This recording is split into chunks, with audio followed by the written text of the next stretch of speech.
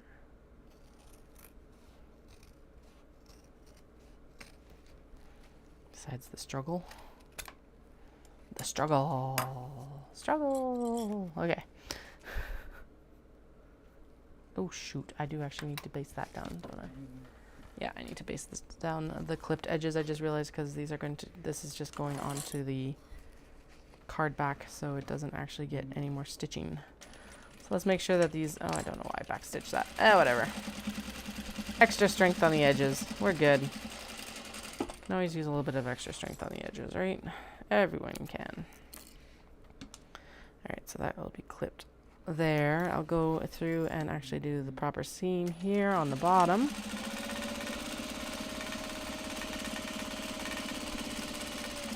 Like that. Open it up.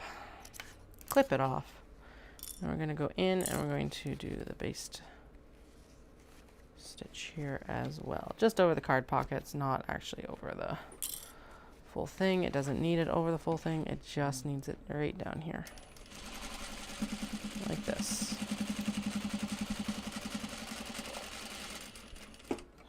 And then what I am going to do is, because that is still warbly there, I'm going to trim it down again. Just because it's a little bit off kilter. There we go. The sun decided to come back out. Excellent. There we go. Okay. Now we take, okay, you should have a piece that is this by this. All right. Based on that trim down, we should be fine. We're good. And then should be good up top too. We are fine. Excellent. Okay, so now we're going to do the card pocket. So, yeah, scoot, scoot, nice and straight. Okay, so we're going to do the card pocket line. Okay, what time is it? 10 to 8. Okay. So I still got about 40, 45 minutes. 40 minutes. Okay. I do a little bit of a tack down, extra stitch on the tops of all of these because those are all the high stress areas. And the other one, I did one at the very bottom. Not going to worry too much about that one here. Mostly because it is cranky. This must be a little bit thicker kimono piece than I was using for the other one. Hey, Flimflon. Hello. Yeah, how are you? Yes, you're good. You're a kitty cat. Yeah, I know you're a cat. Okay, now we're going to fold that up because apparently that is the way that wants to run.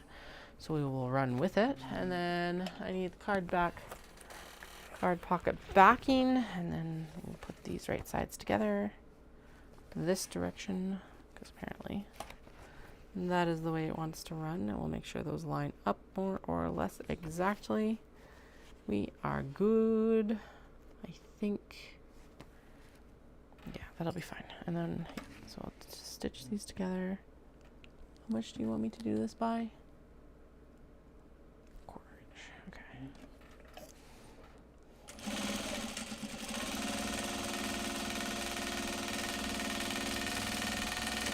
And I already did the top stitching on the other. Yeah, I already did the top stitching on the gray one. I think I totally, oh yeah, all of these have a 1/4 inch stitch. Seam allowance for the top stitch. So they are all going to get a 1/4 inch across the top. I found out after I did all of those that it's supposed to be 1/8 of an inch, but whatever. And like I said, I'm kind of at that point where it's like, well, as long as I like the look of it and it's consistent, it would look bad if it was like 1/4 inch, 1/8 inch, 1/4 inch, 1/8 inch. That wouldn't look good. It would very much look like I wasn't paying attention. Was I actually paying attention when I top stitched? Obviously not. I don't have the right seam allowance, but at least I'm consistent. Consistently not reading instructions. And if you're like, Katie, don't you need to do the outsides? Yes, I 100% do. But these card pockets take a while, and the rest of it really doesn't. Just the card pockets. I'm going to trim down that thread because it's annoying. Do I have thread all over myself now? Yes. Yes, I do.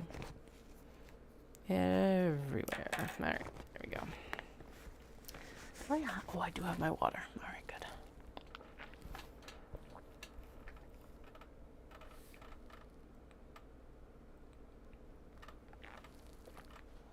throat is like drying out apparently, so let's remedy that. Oh, it looks so good.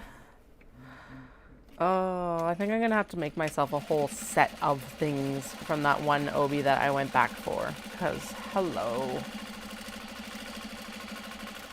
I know this is not the exterior, but it is looking very good. Oh, apparently we're doing these at a normal seam allowance. Okay, well that's okay. They're the top ones. They're the billfold pockets. So we'll just roll with that because I'm not picking out the top stitching tonight. There's nothing actually wrong with it. It's just too short of stitch length, and that's fine because like I said, it's the bill pockets. Whatever. Okay. Trim down that. Oh, that looks so good. Like it's not even finished yet, and it just looks good. Okay. And then, yeah, that's got the proper fold allowance in the back then. It's kind of like loose on the front, but that's okay. A little bit of extra room is not going to hurt it when it's actually in the wallet. No. It feels good. Okay. Just double checking, because if I do need to make changes, I'll make changes. If I don't have to make changes, we're not making changes. Okay, are you wide enough? Just barely. These gray ones are definitely cutting it close, so I'll have to remember that when I'm actually cutting stuff later. And it's also definitely not square. Okay, so I think we're actually going to do a trim down at the top then as well. So that is square to it right now. So I'll trim down right here on the bottom and then at the top to make it the right height as well, right? Oh, no. Okay, I need an extra ½ inch down here. Okay, so that just means I'll trim off less across the bottom. That's fine too. But I do need to figure out where I need to be to do that. That is the amount there, and then that is what I need to trim. Okay, there we go. That looks like a straight line. That is a straight line. Sweet, and then that's what I need to measure up from for this next cut. And it is a straight line, so I can trust it that this is what I need to shave off the top. Yay, shaving off the top. Okay. Trim down right here just to make it straight, because if I get a chance to square it up now, that is the time to do it. That air erasing marker will air erase. It'll just take a bit. I think if I did get hot air on it or something like that, it's supposed to erase faster, but whatever. It'll erase by this weekend. It'll be fine. Okay, and then what we're going to do is we're going to square it up by lining up the actual pockets that are in the interior, because it looks funky when the card pockets don't match up. At least in my opinion, those are the best things to judge it by. Obviously a very tiny trim down. There's not much on the sides. I can do any other trim down I need to do once we have it once we've got it sewn together.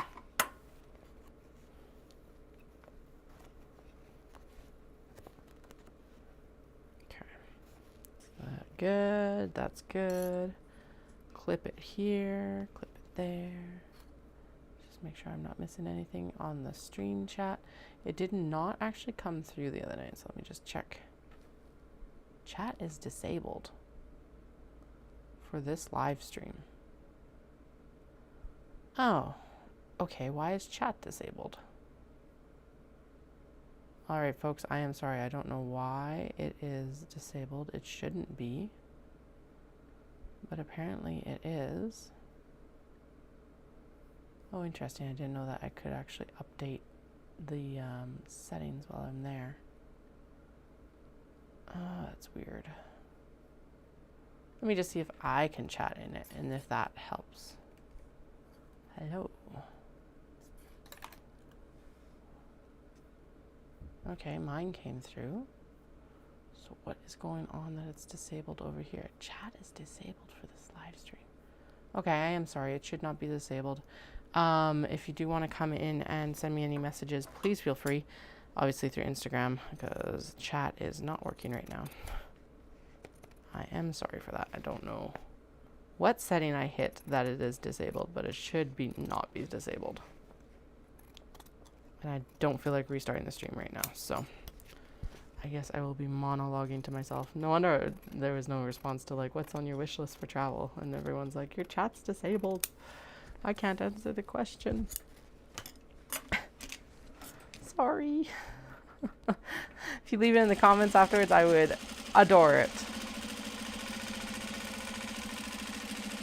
Tech people, like, seriously, tech is so good until it is not. And it's just like, I do not understand why it does this sometimes. All right. We are still cranking along here, though. Looks like we do need to even this up a little bit. Yeah, it can be evened up a little bit. So it needs to be basically just trimmed down on both those edges that are already murdered. And then we are well and truly over what I need for height. So I wonder if I should actually... Yeah, so we need to trim it down by like an EDB, like just a sliver across the top here. All right. Just a sliver.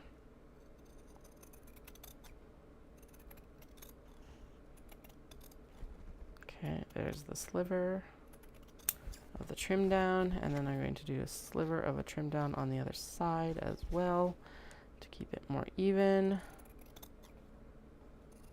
It's not much. It's like, again, not even 1/8 of an inch, probably a 1/16 of an inch, maybe an 1/8 of an inch between everything. Okay, still a little bit tall. This is where it needs to be trimmed down here in line. The width.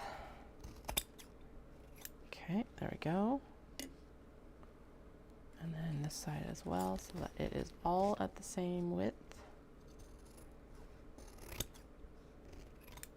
Okay, there we go. And then the height. The height needs to be done just a little, needs to be eked. Just a bit more, I think. Okay, there is the halfway point. Oh yeah, just the top needs to be, this top needs to be trimmed just a tick. So I'm gonna draw another trim line and then we'll go in and actually trim it up. Yeah, so it's disabled. So it's like I typed and it didn't even show up in my, and now of course my thing is actually frozen. Oh, we did get a bobbin because we just swapped a white bobbin. Sorry, for whatever reason, I'm trying to figure out why, but the live chat is currently disabled. So I am sorry for that. I am not going to restart it right now because I'm very close to being finished. I got to wrap up around 8:30. But yeah, it sucks. It's dumb. But I did just realize that we used up one white bobbin so far because now we are actually sewing. There we go. So the count is 1 and 1. I'm just finessing the cut down here for the actual card pocket thing. And then we're going to sew the card pockets and then we're going to put it onto the card pocket back. Okay. And then that is the right width right there. And the width right there.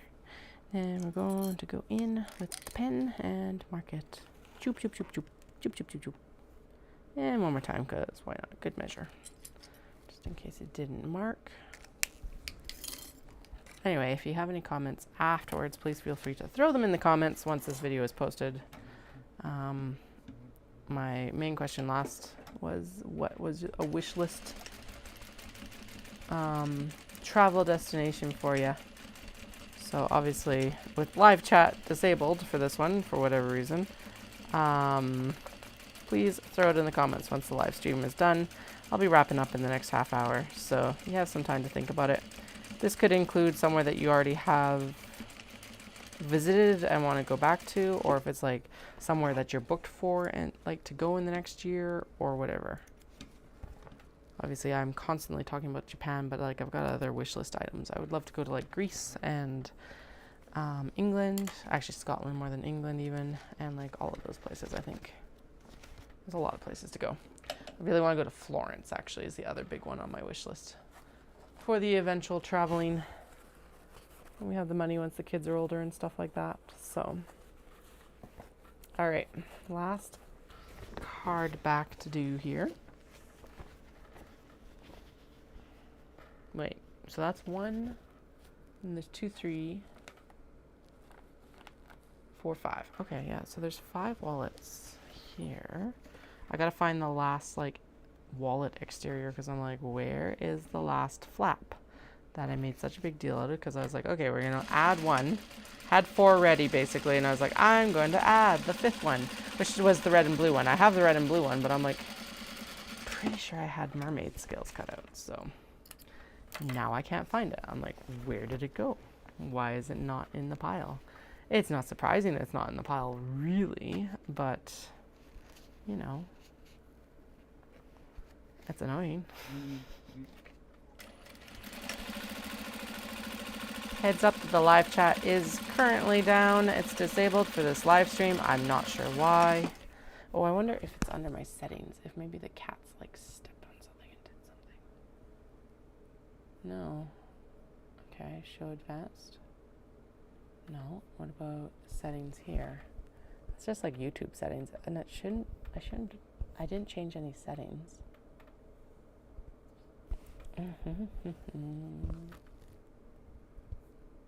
No. Stream health. Excellent suggestion. The stream's bitrate is higher than the recommended bitrate. Hi, Andrea. Okay, it worked now. Or at least I received the message. This is weird. Okay, I did not touch anything, so I don't know what happened that it is back now. But all right, we'll take it. I'm like, I'm not restarting the stream, obviously, because it's like, I'm only going to be on for about another half hour. But it's like, hello. I'm seriously monologuing tonight then. All right. This is the last card pocket with card pocket backing that we need to do for the wallets. I was just cat probleming the fact that I don't know where the mermaid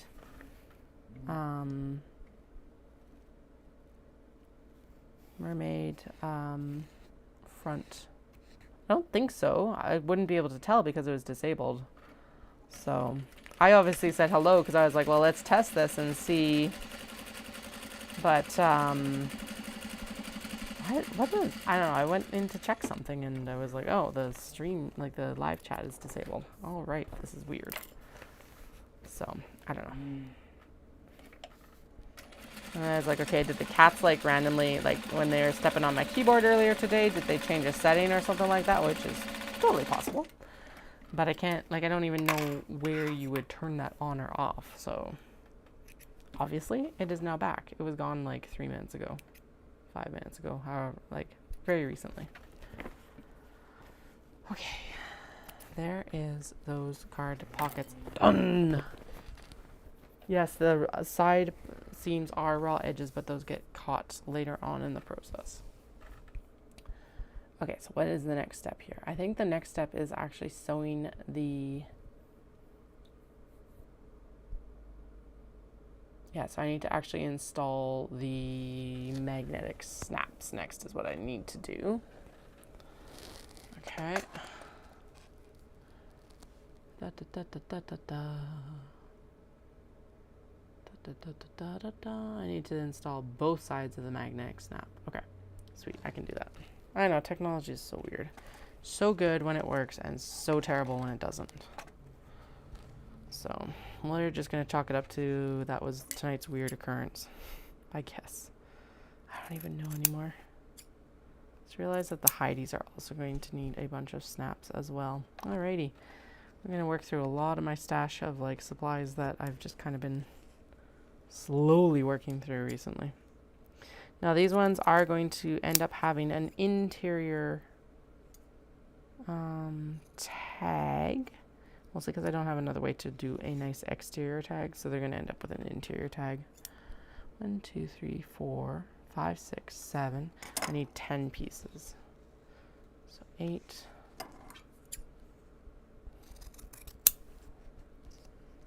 9. So we got a 5K race tomorrow. I do not quite know how I allowed myself to get roped into it on Mother's Day, but here we are. The kids are going to run their first race though, which is super exciting. So we went and picked up our race packages the other day, and they were all like, yeah. They got some, because of course they were adult race packages. They got some really good swag. So they got like some really nice sunglasses and some like beef jerky little cubes. Water bottles, of course, because there's always water bottles, it seems like, in like race packages. Don't ask me why. It's like, we have so many water bottles. It's not, like, it's kind of ridiculous at this point. But they like them. They're like, these are our special race water bottles. Friggin' adorable. Not going to deny that. All right, so these are turning out very, very, very, very, very, very, very, very, very, very, very, very, very, very, very nice.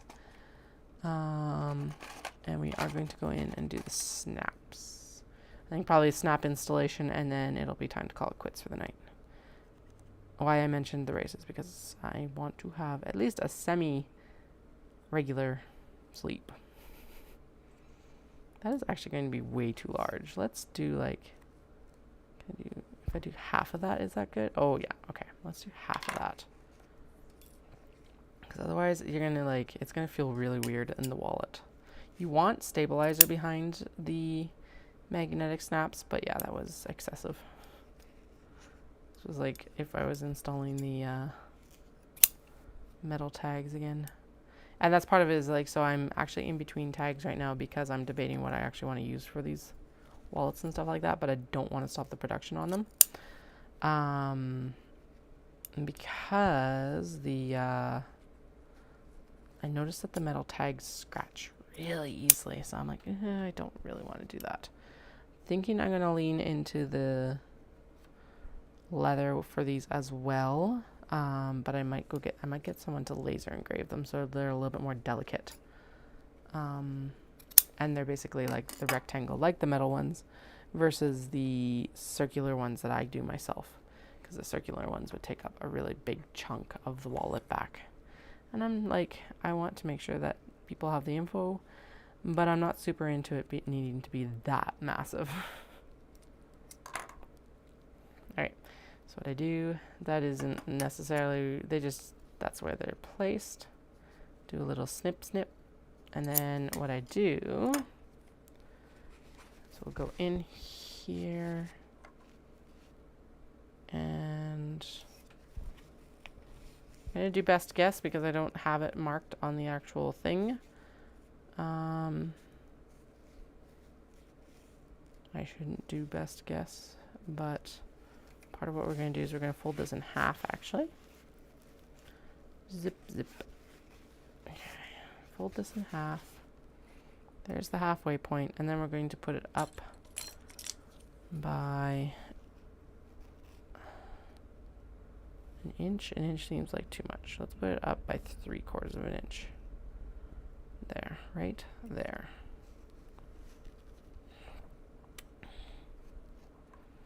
Very professional. There. Okay. Now, lots of times people do this with like a seam ripper or something like that. I find that I tend to overshoot with seam rippers, so I'm going to go in with my thread snips, which are going to cut a smaller hole. And then I can always make it bigger. Better to start smaller with these ones. Oh, no, that's not. Lied. That's not going to work. So we're going to do the very tip of the shears, which are getting dull, so it's time to get those sharpened again. I'm going to pop this. Actually, now we are going to put the smaller side on this side, the male end on this side. Yes, because that will put less strain, because the other side, the female side, is the magnetic side, and so it's quite large and bulky. So we'll put that on the body of the wallet so that the stress of it is kind of spread out over everything. Okay, and then I need an actual washer. I'm gonna pop the washer in here. There we go. And I'm gonna pop the stabilizer on top of all of that so that it's not like wearing through on the webbing. Oh, come on. I know I cut you. It's like, you cut me too small. Oh yeah, you are too small. Fine. Just, there we go. And what this does is basically it adds an extra layer. You're supposed to fuse it in. Did I? Obviously not, and I'm not going to. But basically it adds an extra layer so that it stabilizes the prongs, and it also and the fabric as well. Okay, now the issue I always have with these that I do not have with the rivets snaps, because obviously my press puts the rivet snaps in, is that they hurt my fingers. There we go. Not so bad when you're only doing a few, but even like 5 tends to stretch it. But anyway, there's magnetic snap installed. So we went up 3/4 of an inch in the middle. Next, 3/4 of an inch in the middle. Okay. And I'll go in and I'll mark it properly on the exterior piece that we're going to install the female side of the snap on. All right. Stabilizer, that was terrible. They don't really need to match up vertically, but they do need to match horizontally, basically. There we go. I need to go here. Cut a little bit more generously this time. And then we went center and halfway up. This one is going to turn out spectacular. It's so delicate. And like, yeah, I love the backing, or the back on this, because it's nice and shimmery.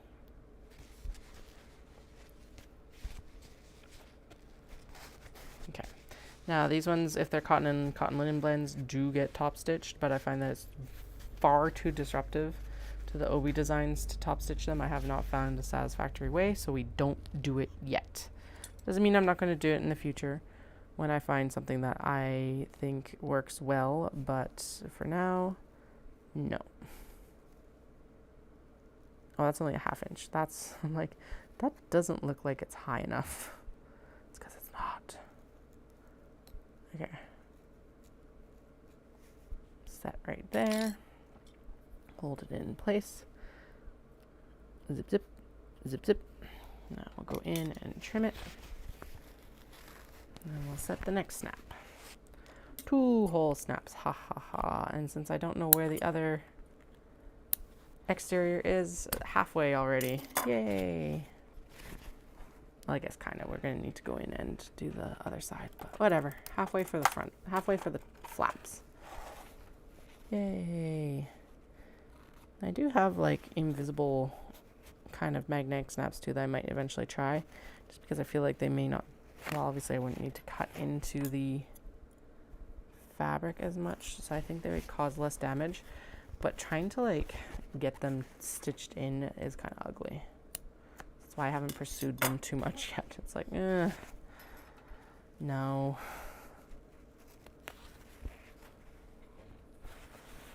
Okay, oh right, I'm going to put the washer and then I'm going to put the stabilizer on top.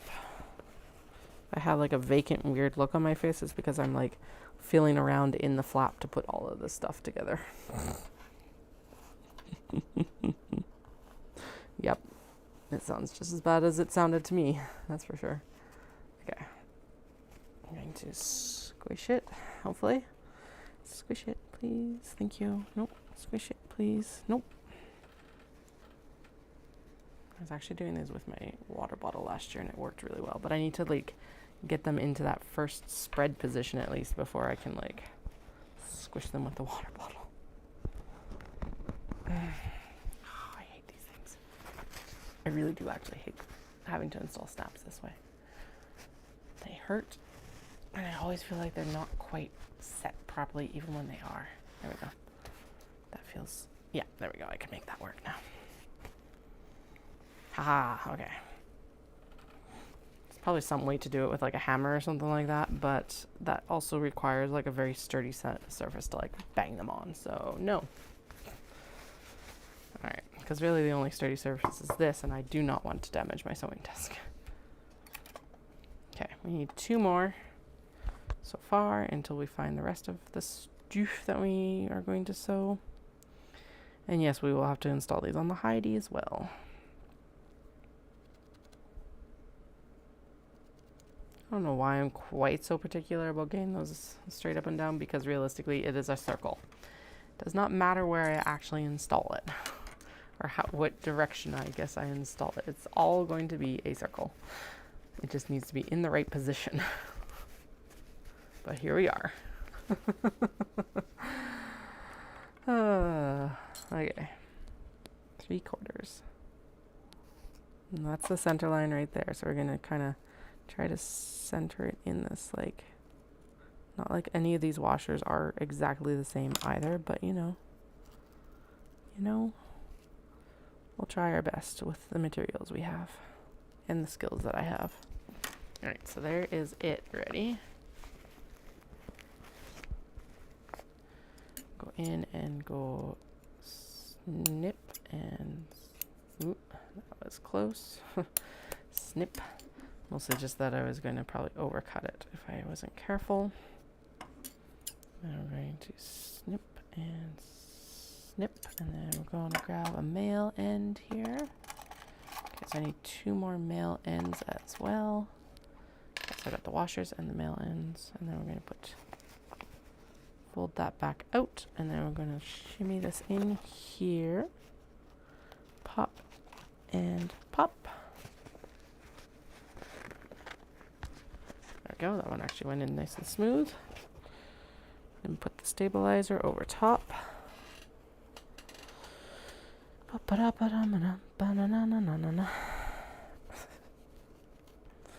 Apparently it's chicken polka night again. Dun dun dun dun dun dun dun dun. Did I put the washer on? No, I did not. I totally just put the stabilizer in there. And then I was like, we're good. No, we're not, Katie. Put the washer in. Sitting here, forlornly waiting. There we go. And I have another spare one over here too, apparently. Excellent. Washers everywhere. Okay, there we go.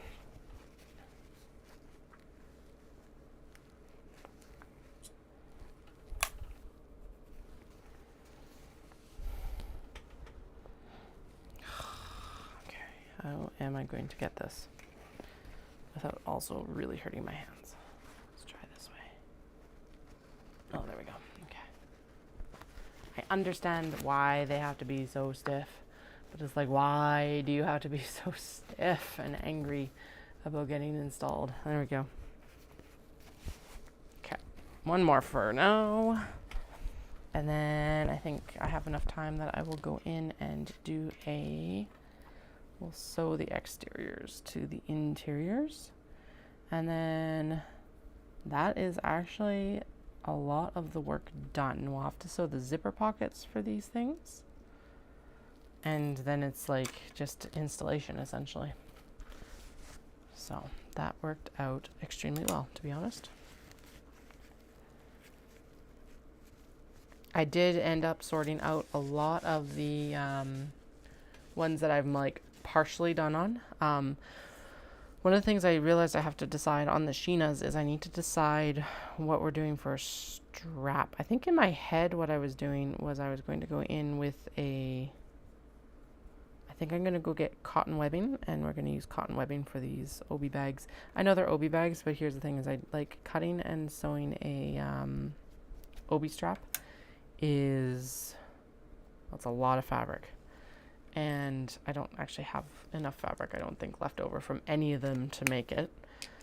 And it also would wear a lot faster than the cotton webbing. So I'm either going to do cotton webbing, or I might do a detachable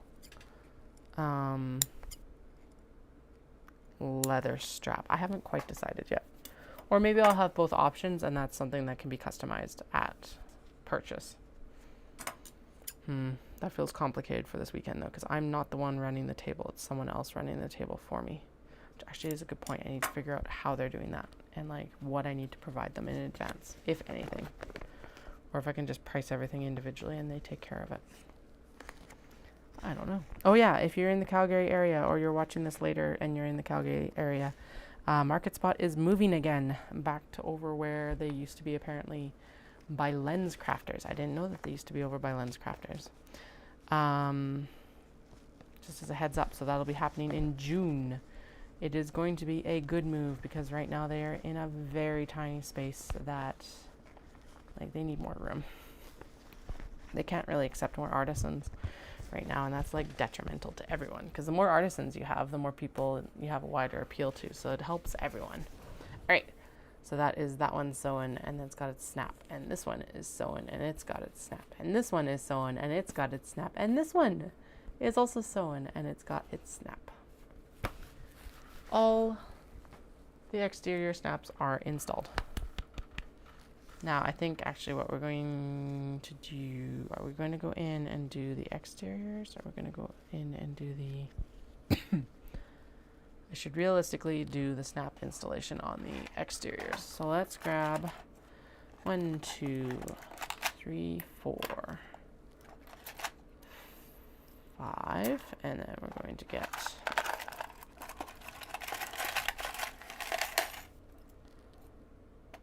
1, 2, and 3, and 4, and 5 washers.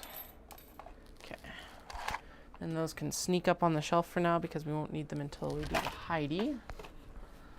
Okay, and then we've got 1, 2, 3, 4, 5, 6 pieces of stabilizer. We don't need that many. Actually, we only need 4 too. We don't need 5 of these because we don't have the 5th ready yet to go. Okay. Although I guess I could technically install the snap and we'd be fine, but whatever. Okay, how does it recommend doing this? Ding! 2.5 down on the exterior. Actually, yeah, let's do the snap installation on the exteriors for all of these, because I do know that that flap is in there somewhere. We just have to get the flap. So I may as well do the exterior and the snap installation so that when I find the flap, we can just sew the flap and get it over and done with. Story of my life. Okay, this is pink and the silver. So the silver is going to be the exterior because this is for that floral. Okay. And it said that we're going to go down 2.5 inches. Okay. At exact center and mark a dot. All right, so 2.5 inches down. That's 2. Oh, flip it the other way, Katie, or else it's not going to be accurate. Okay, so that is 2.5 down. Right there. Okay, and then what are you talking to me about?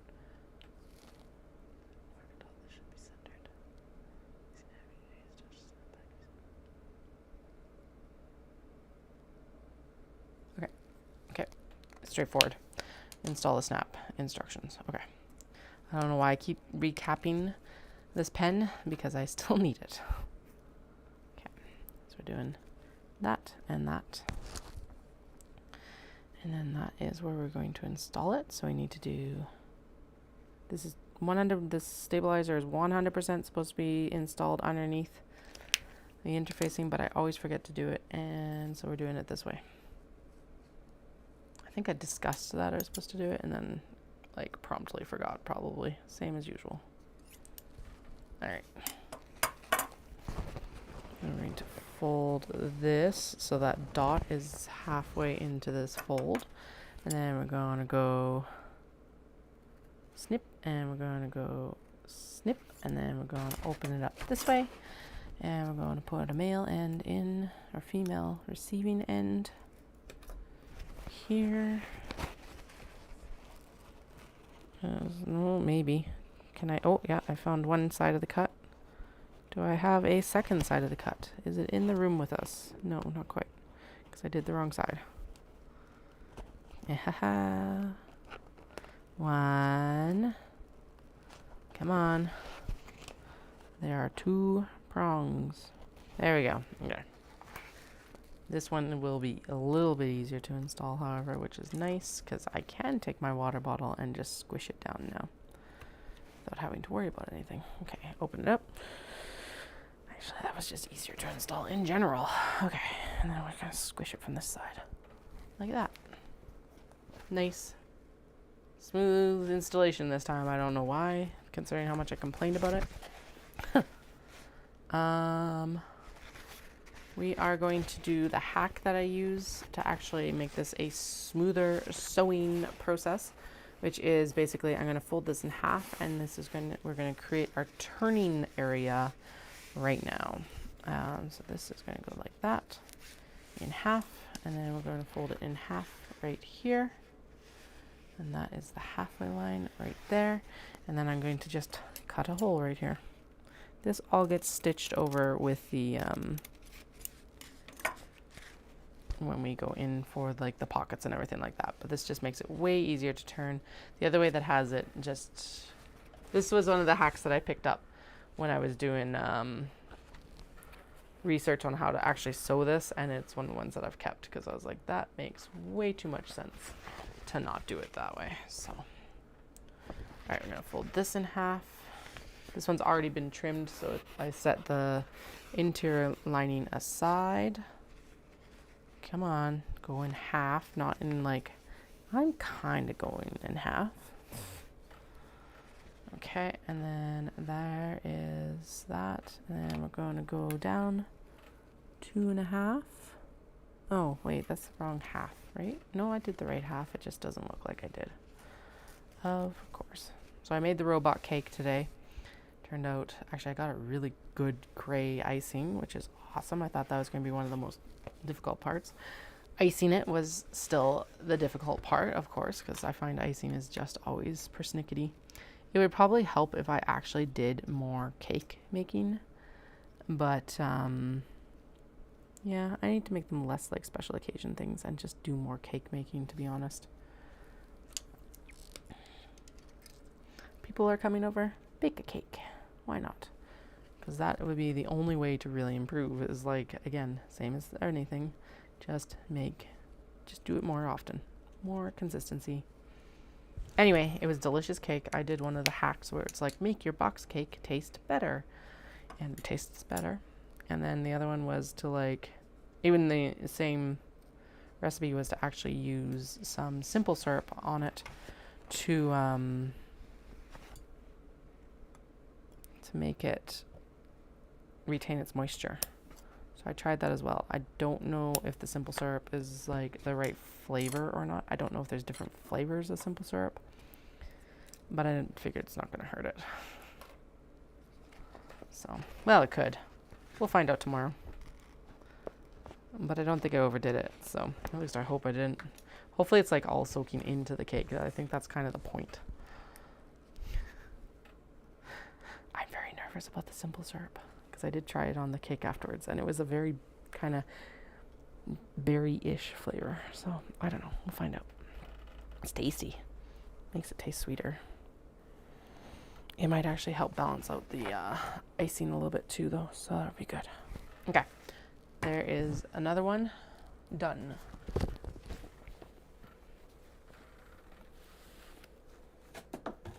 Okay, and then this is going to be the rainbow. That's the interior. Make sure I get the exterior. Holy, can you imagine? Fold it in half this way. Oh yeah, and then I need the interior to do the hack trim. Trim, trim, trim, trim, trim, trim. Trim, trim, trim, trim, trim, trim. Okay, we're gonna do it in half this way because that's the way we're gonna trim it. And then we'll do it in half this direction because that's, well, I guess it doesn't really matter. This is where we're going to trim it. Actually, that would be a good idea, especially with the, it's more though that I need to practice like the icing of the big stuff. That's why I'm thinking cake, because that's always what I trip up on. So like piping, I'm actually fairly decent at, but like icing the corners of a cake is a pain in the butt. So there is definitely some bare They're robot pieces, but whatever. It looks like a robot. It's for a 3-year-old's birthday. As long as it tastes good, it doesn't really matter to anyone, I don't think. But yeah, cupcakes would be good.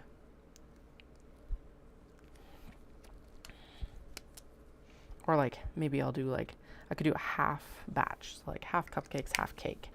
There we go. That would be it. Because it's like none of us really have as well. Okay, I have a sweet tooth, but I'm diabetic. So I can't eat a lot of the stuff I want to.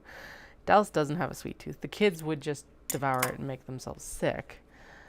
So it's just like, okay, in moderation. Actually, I don't think they would make themselves sick. They have a little bit more self-control than that, to be honest. But that is some hyperbole.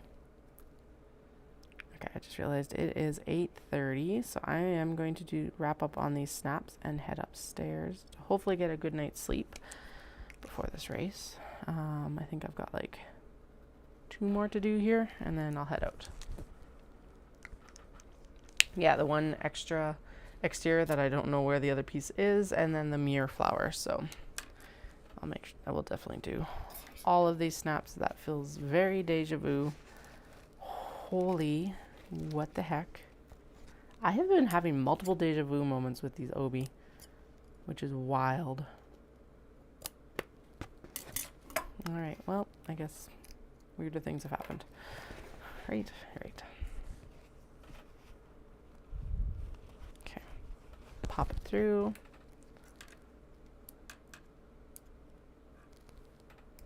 Washer, stabilizer, and then open it up. Yeah, so maybe I do like, and I would be baking cakes like when people come over sort of thing, because that would help as well. Just need to have more people over, or start bringing cakes to things. That would also work, I guess, too. I don't know. But that's exactly it. It's like, so if Dallas is home, he doesn't have a big sweet tooth, and then half the time he isn't even home to help eat it. So it's like, so yeah, maybe I'll do like half cupcakes, half cake, and then we can just have cupcakes once in a while when we're craving that little bit of like a sweet boost or something. And then just start making, that's just what I make when I go to things and it's potlucky. So, all right. Second last, the penultimate. Now I want cake. I know I'm going to have cake tomorrow. I'm fine with having cake tomorrow, but I want more cake right now. We ate the trimmings, of course. I didn't actually end up trimming much off, but I trimmed the little bit of doming that happened, just so it was a bit easier to ice, and thankfully I did. The other problem I had is that it did not depan very well yesterday, so I had a massive like crack in it. So it was good that it was kind of a pain in the butt because it's right where I wanted to cut the head for the robot. But then I did take the pieces that I cut off of the head and I made little arms with them basically. So that worked out okay, which was nice. And then, oh right, that's how I did this one previously, is I basically just put it here and then rolled it down more or less. And then popped the washer underneath so that it hit the 1/2 inch line. Hi, there we go. Okay, that is going to make it actually right in the center. Of course I figured that out on the second last one, but you know, better late than never.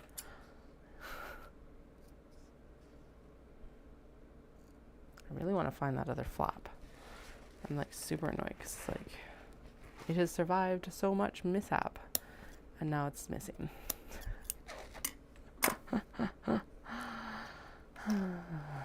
Okay, let's get this in there like that. Then we're going to pop the washer over top like this, and then we're going to pop the stabilizer on here. And then we're going to open up the prongs.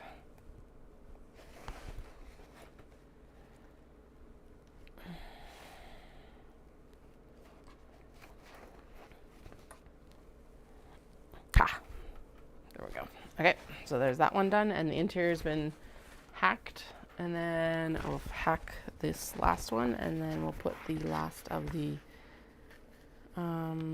snaps on. And then I'm going to end the stream, and I'm going to have a look for that flap. I may or may not sew it and put the snap in it as well. It's going to depend on just how quickly I find it, basically. Because like I said, again, a good sleep tonight is necessary.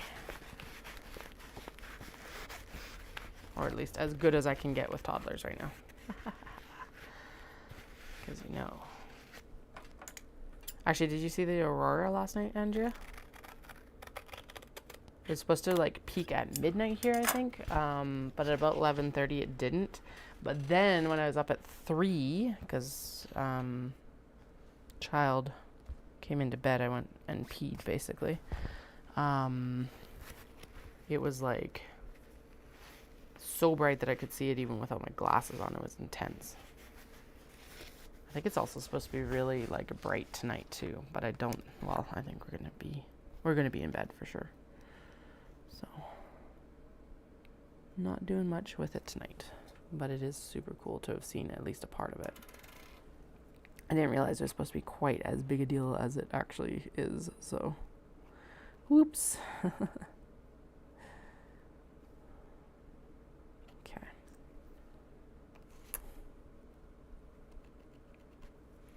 Ah, crap. That sucks. That was actually part of it, is it was like cloudy in the moon. And our neighbor randomly had their like porch light on right when we went out to look. It's like, damn it. But the photos I was seeing from like out in Banff and stuff like that at Minnewanka and things were just absolutely amazing. Apparently it was one of those situations also that it was like boring, normal, and then just suddenly this, like, it switched completely, apparently. So, you know, because why not? Why wouldn't it? We were probably like just 5 minutes too early or something.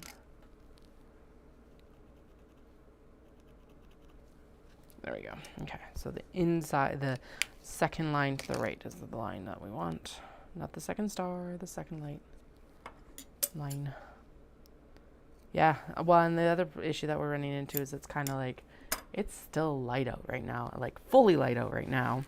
And even at like 11:30 when we went out, it was still gloaming basically, which like that last little bit of dusky twilight, almost dusk, I guess.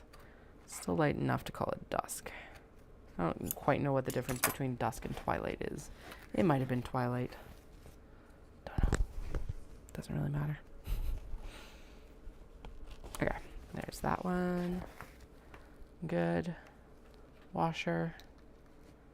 Stabilizer. Open, and then we'll squish it on the desk. Yay. Alright, there is all of the snaps applied to the exteriors. All the flaps that are currently sewn, have them done. They have their card pockets done and sewn onto their card backs. Well, okay, the light colored ones have been done. We need to do the blue actually before. So we need to do these, and we need to do the zipper pockets. Ding, ding. These all need to be sewn. So zipper pockets and card pockets. There should be 4 here. 1, 2, okay, 3, 4. Good, there's 4 blue. We need to do the zippers. 1, 2, 3, 4, 5. And then we also, okay, let's take a look through this pile for the flap. So this is for the Sheena. Yeah, so this part of the pile is Sheena cuts. And I don't want to disturb this too much because it is kind of in its like strata right now. All right. I guess as long as I'm keeping them in their kind of like project groupings, we're good. Okay, so those are all Sheena. It's pretty obvious those are Sheena. Cool. There it is, right there. Okay, there's the flap. Now, what did I do with the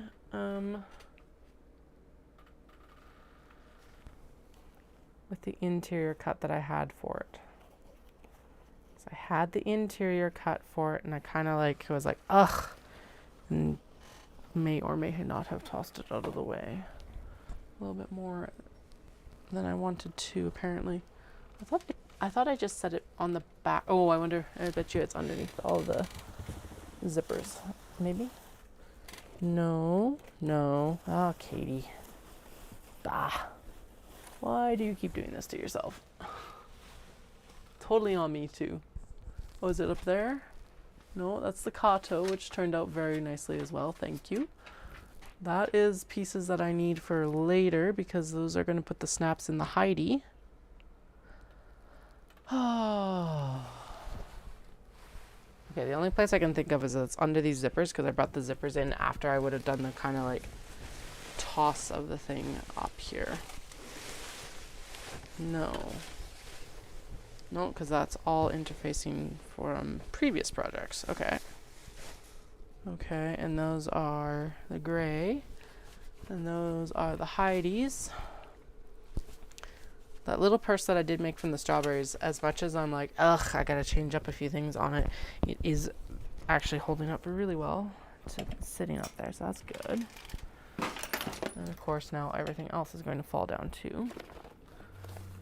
Okay, so I find the flap and I've lost, there it is, right there, on the other end of the cart. So let's sew that. Since it is right here, and it's not gonna bug me all night either, I can rest a bit easier. Okay. Pick up all the pieces you just dropped, or at least the majority of them, because you can't pick up all of them. These poor Kyoto that have like been abandoned. I'll come back to them. They'll get finished. They're gonna get finished for June. And the Heidi piece. Okay. There's everything restored to where it's supposed to be. I'm not swapping out to the zipper foot like I did before. I didn't do that last year. So we're just going to not. Okay.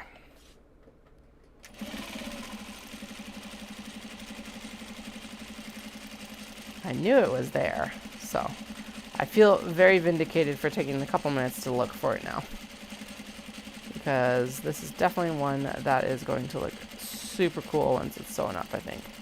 My eldest did see it, and I was like, what do you think it is? And they're like, mermaid scales! Because they are totally a mermaid stan right now, so super awesome. All right, I'm going to just go in a little bit closer right here.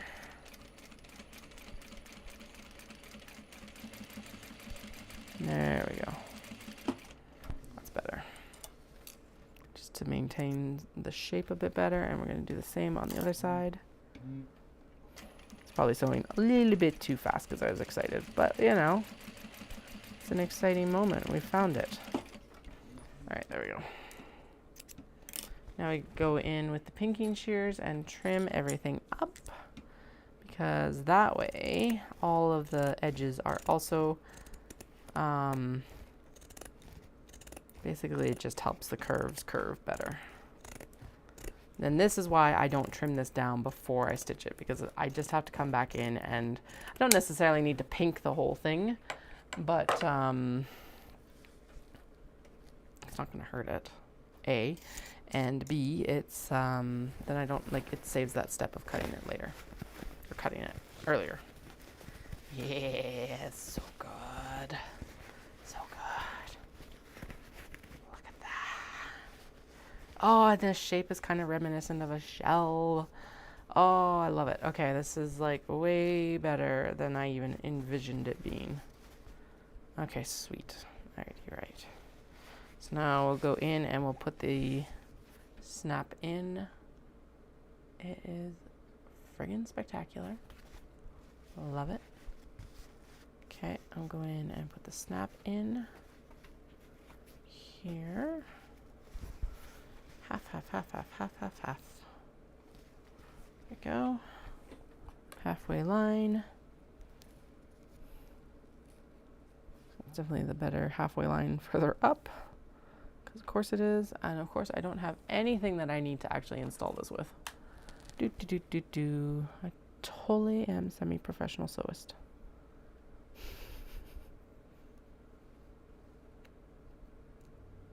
Okay, right there.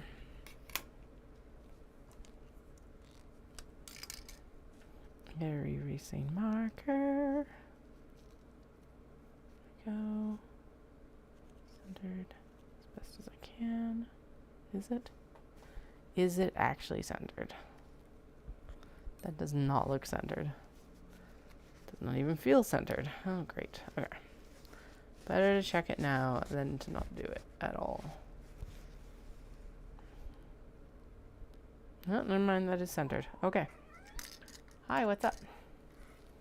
What are you going nuts for, huh?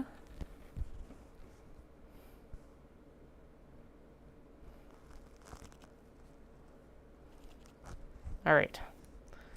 There is that prepped and ready. And now I need the male end. Go.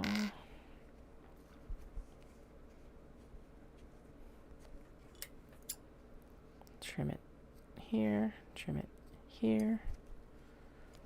Cut the prong holes here, right here and there.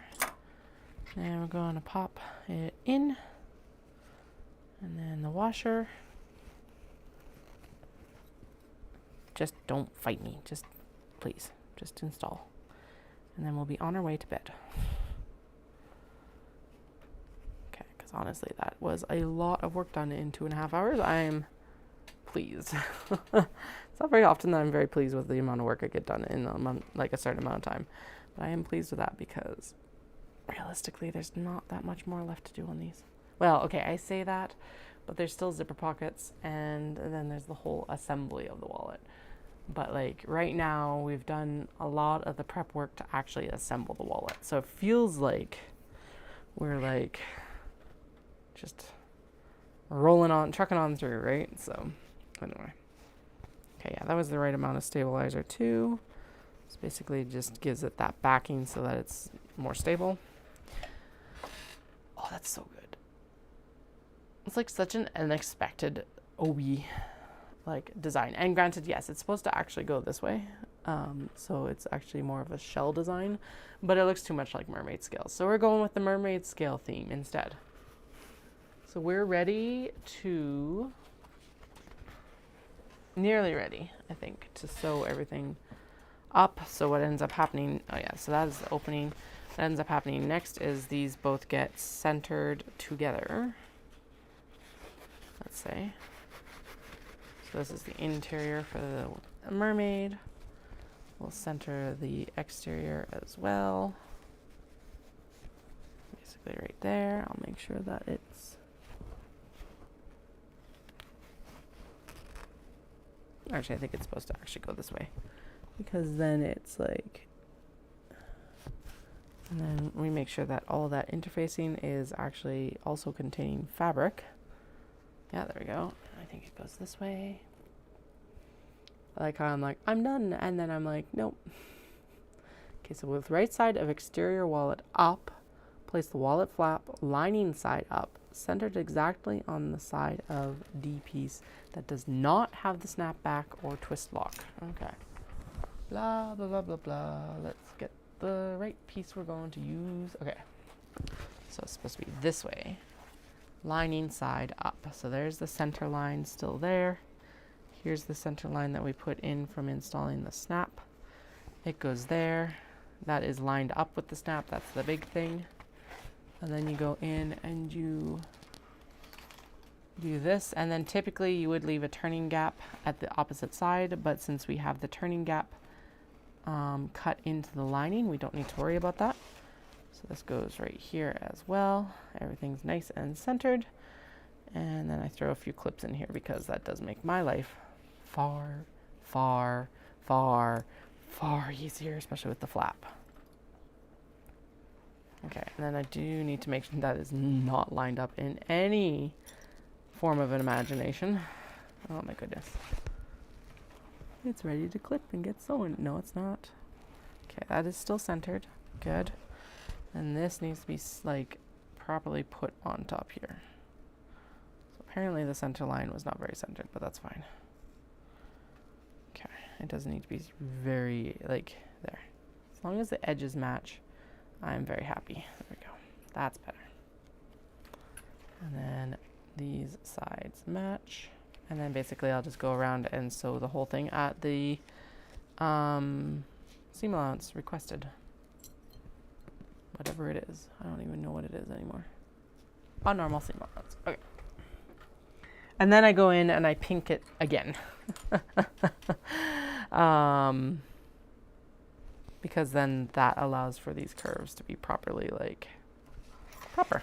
Actually, let's just do this. And then I'll show you, because it was between 8:30 and 9 that I was going to go. Okay.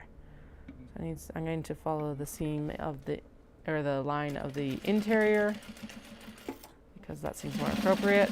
If this bobbin runs out, I am not replacing this bobbin. We're just going to continue. I don't know. Oh, right. The magnet. Pick up the magnet. Is that what's up? No. Something else got caught. Oh. The tail's wrapped around the foot. Okay, there we go. Now it should be okay.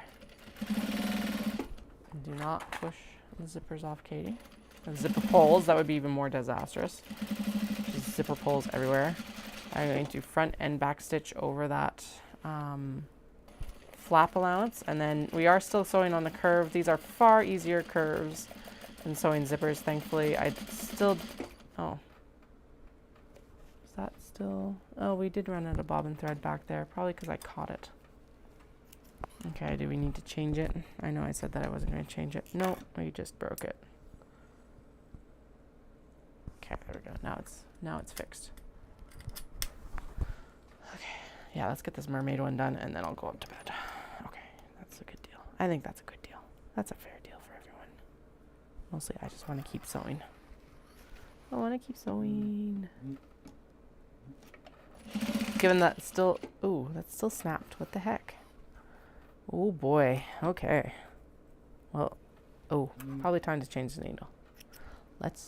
Okay, then we are calling it quits. I'm like, if I have to change the needles, nah, let's do it. Screw it. It has taken me a lot of practice to get here, to be honest. I have been sewing for, actually, I just found the picture of my first box bag, and it's been 12 years. So it's taken me a significant amount of practice to get anywhere near to the skill level that I am currently. Just like sewing, just like crocheting. It's just unfortunate because sometimes it sucks to have to do the work to get good. Not going to deny that, that's for sure. But some days you just look up and you're suddenly like, oh, well, here I am. I didn't know I was here. I think one of the best descriptions of it has been one of the like kind of viral reels I've been seeing recently on Instagram of day one or one day or day one or something like that, of like when you start out, you're still going to be spending the time anyway. Perfect. Then you've got a different skill set from me, because that is not something I am skilled in.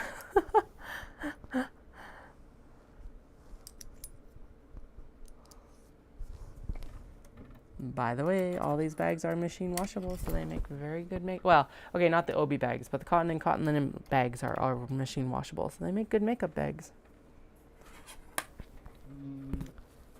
And typically what I suggest for that is the small box bag, because that tends to hold the best, like the most amount of products and a good balance typically. Although the large box bag, if you're carrying like larger objects or like a hair straightener or something like that, is also a really good option. So it can act like a packing cube basically. Yeah, there we go. Just needed to change the needle. Surprise. Supposed to be changed every 8 hours-ish. Definitely does not get changed every 8 hours-ish. Although that was probably changed faster than a lot of my other ones, so I'll take it.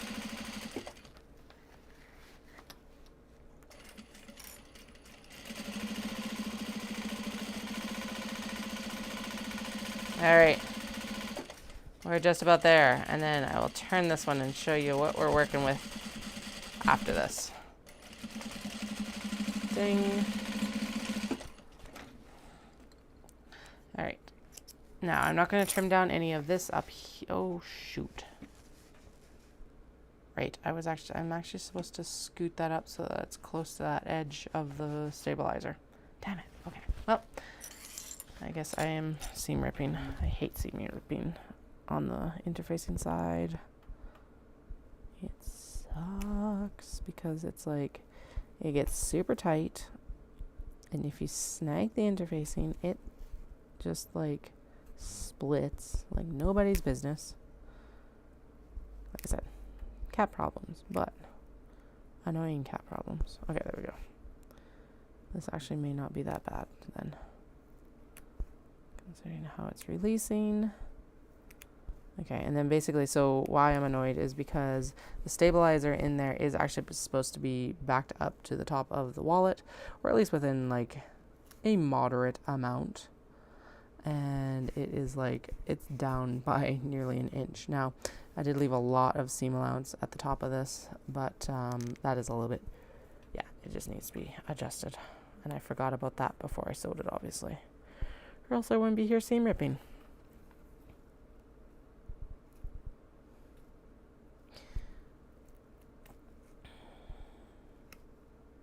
Besides, what's the joke? Besides the sewing machine, a sewist's best friend is their seam ripper. We have a love-hate frenemies relationship, I guess. I don't know. I don't like my seam ripper. I'm using my seam ripper. I've messed something up. Okay, there we go. I think we're good there. And then I am not going to go all the way around the wallet. I'm just going to seam rip the seam for the actual flap. And then I'm going to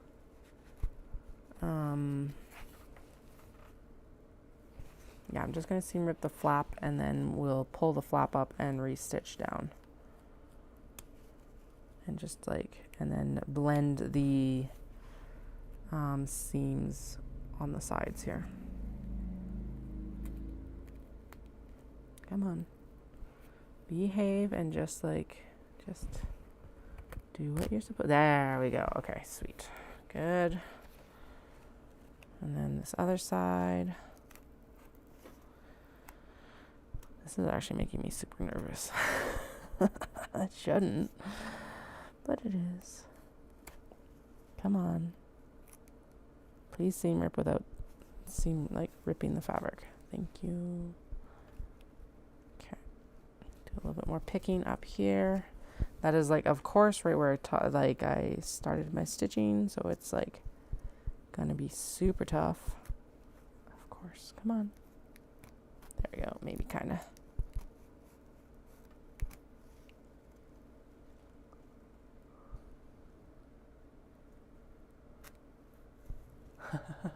Well, 1 month in, I was definitely, oh my goodness, that box bag is terrible. It's so bad. I still have it because the fabric hasn't worn out. Sorry, I was paying attention, not stabbing myself. This is actually going to be a wallet. And then the Kimono Market is an event in Calgary, Alberta, close to where I live. And I'm going to be selling my products, which is why I'm focusing on the kimono and obi cuts that I'm working with right now.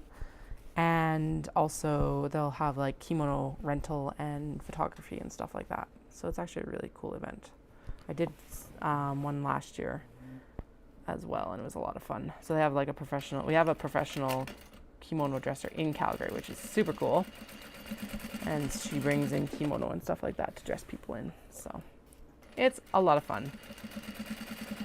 I also really like it because honestly it's put on by this NJCA, so the New Japanese Canadian Association, and they've been extremely welcoming, which is like such a cool thing because sometimes in some craft spaces I have found it very difficult to get a foothold. And they've just been very welcoming, and it's been such a nice like breath of fresh air sort of thing. So I wish you were too. That would be amazing. If you ever go to Japan though, there's definitely kimono rental shops there, and then you can like get photos in Japan, which is super cool too. It is definitely an experience. I have an issue of like the kimono that I bought that I was able to used to wear, I am no longer able to wear in my postpartum period or after babies basically because well, Well, they were difficult to wear to begin with because I'm larger than most Japanese women. And yeah, now it's really hard to wear them. Okay, so what I've done there is I've just gone through and we've done the triangle cuts so that the curves sit correctly once I've actually cut it. Thank you. I hope it goes well too. I think it will. So it's a little bit different setup this year. I'm not running my own table. They're running it for me, which is actually really nice because as a vendor, it's not very often that I also get to like actually attend events. It has gotten me to events that I wouldn't attend otherwise, like Knit City, as I've mentioned in the past in Vancouver, but and so I go and I shop that, but it's not like I can go and do classes or anything like that, at least not very easily right now. So maybe one day. But I also, just like I've mentioned in the past, I could never justify going out just for the event, which is why I'm also excited that Knit City is coming to Calgary, because it means that it's a lot more accessible for a lot of people who are like really wanting to do it here. And I guess the same even for Toronto and Montreal sort of thing too, is it's like maybe a little bit nicer middle ground instead of having to go all the way across the country for an event. There we go. So that's why I do that turning hole, is because that is like a way easier way to turn it than opposite the flap. And then that pinking has made that nice and just easy going. And then what ends up happening next is we'll top stitch it, but this all gets folded in and stitched around the actual like zipper pockets once we've top stitched it. But I just want to show you kind of what it's going to look like once we actually finish here. So that is the exterior, and then this is the actual flap, and it is gorgeous, and that feels really good. It's going to feel really good once the actual card pockets are in there. It's going to help shape it a lot more once I've actually sewn it as well. But yeah, that turned out spectacular. I'm really happy with that. Sweet. Okay, so yeah, this is going to need an iron, so that is something that we'll do tomorrow. And what time is it? It's only 9 o'clock. Let's do a little bit more. I'll just give Dallas a heads up that I won't be up right away. Yeah, and that was a good call on moving that flap down as well. But I may as well get I know it turned out really nicely.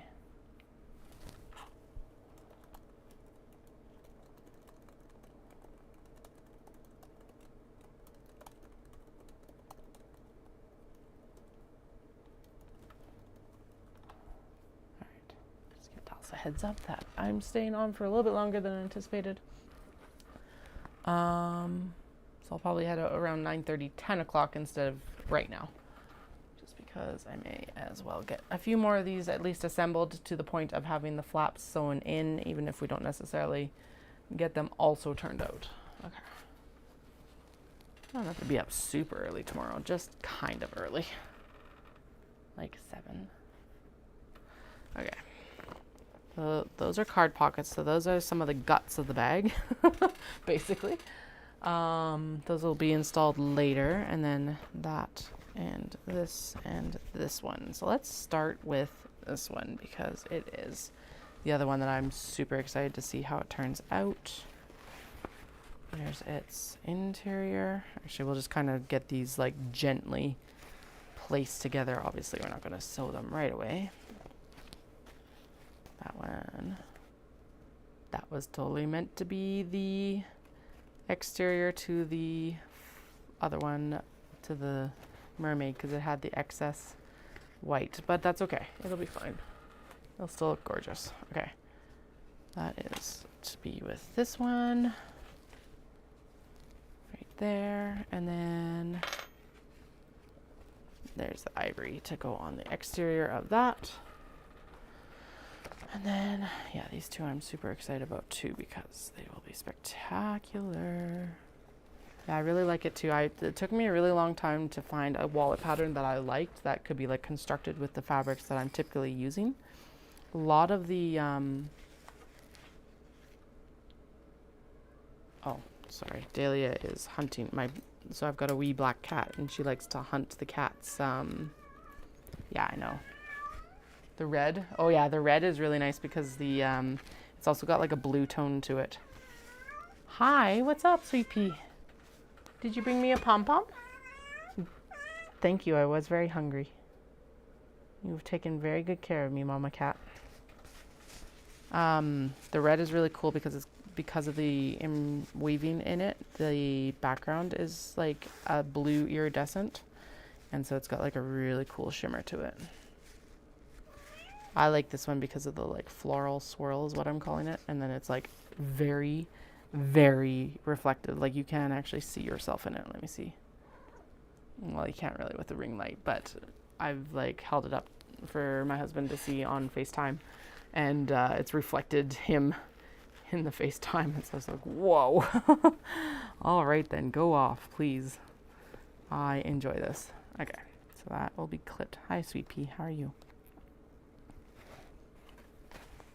Okay, then we're gonna line these up. So yeah, I think what I'm gonna do is I'm gonna go in and we're gonna just sew everything. And then if I have time after that, I will turn everything, because it doesn't make sense to like switch the two. I may as well sew them all and then turn them all. Okay. Sew, trim, turn. She's like, I'm out. See you later.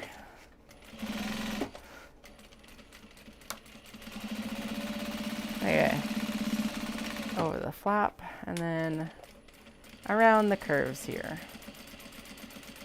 So basically we've got wallets, we've got some clutches that are really cool, and then I've also got one that's called a Sheena Hobo bag. That's actually quite large, and I'm super excited to sew it. It's a little bit daunting because it's actually got a curved zipper, and not like a curve this way, but a curve, well yeah, but it's on the inside of that, so underneath, rather than being over top of it. The over top ones I find easier to sew personally. But whatever, I'll deal with it. Cat problems. Very inconsequential in the grand scheme of things. I just need more practice.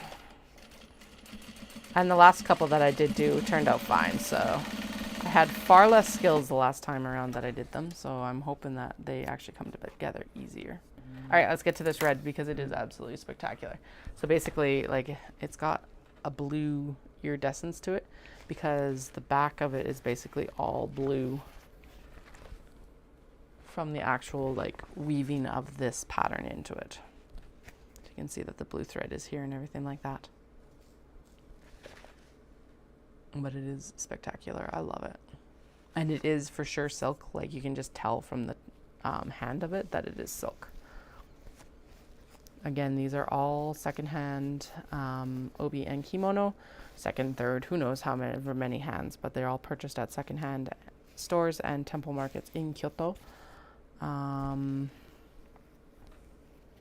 Yeah, and some of these, so this blue here, that is actually something that I purchased when I was an exchange student, but I never wear my kimono and I needed more kimono, so here we are. I was like, let's just absorb it into the business, because realistically my exchange was the start of this all. So I kept the one that I do like to wear the most, although like as I said, it really does have fit issues that will never be resolved because I'm too tall and I'm just too broad.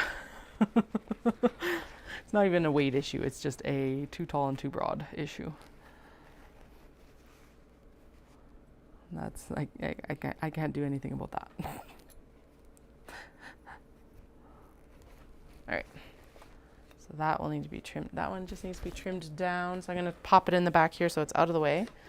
And like, because realistically I shouldn't even have these up here, but they're up here because they're the next step after this one. Okay, it feels like I've definitely got that full seam allowance there. I hope so. All right.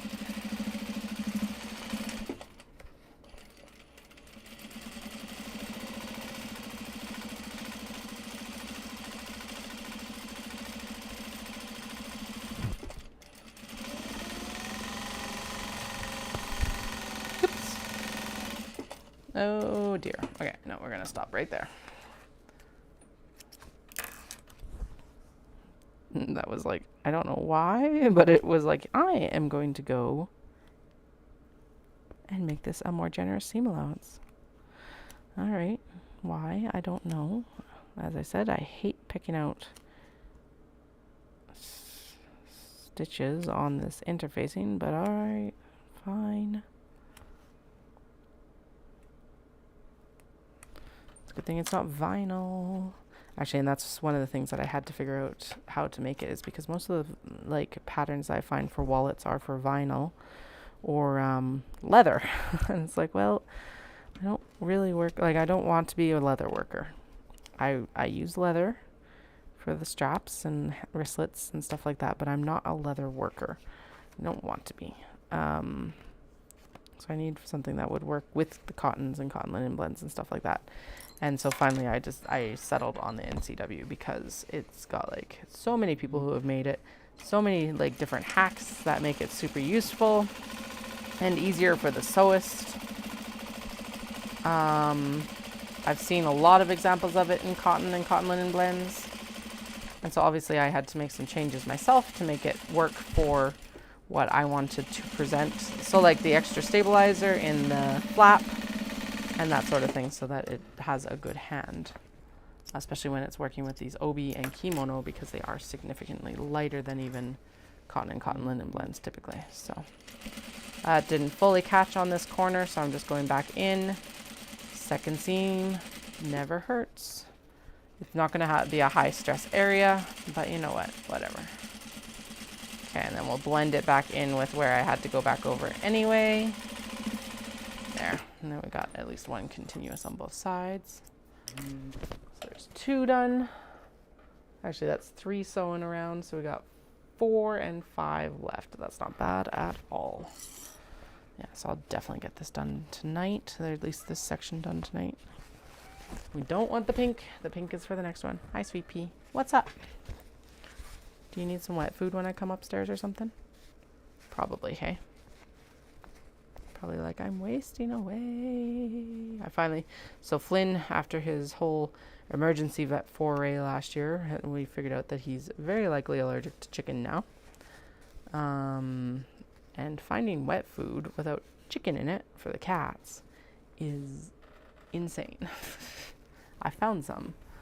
And it's actually stuff that they've eaten in the past, which is good. But it's not like I can't just feed them Friskies. No. It's like, of course. And of course I got like a massive case of Friskies, which I probably should just go take to the Humane Society. That's what I should do with it. Because they always need cat food. Okay, so this is the rainbow one. Make sure everything's decently lined up here. I can feel where the stabilizer is, so we're good. Are you just hunting pom-poms and super proud of yourself? Well, bring it here. I know I'm talking to her like a person, but she's got a personality like a person.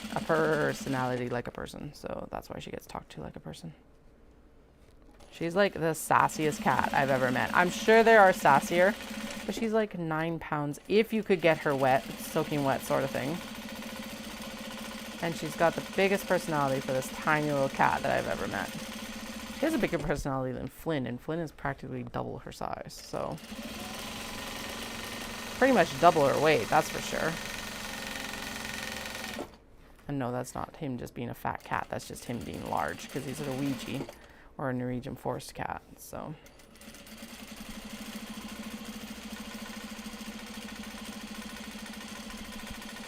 Oh, what?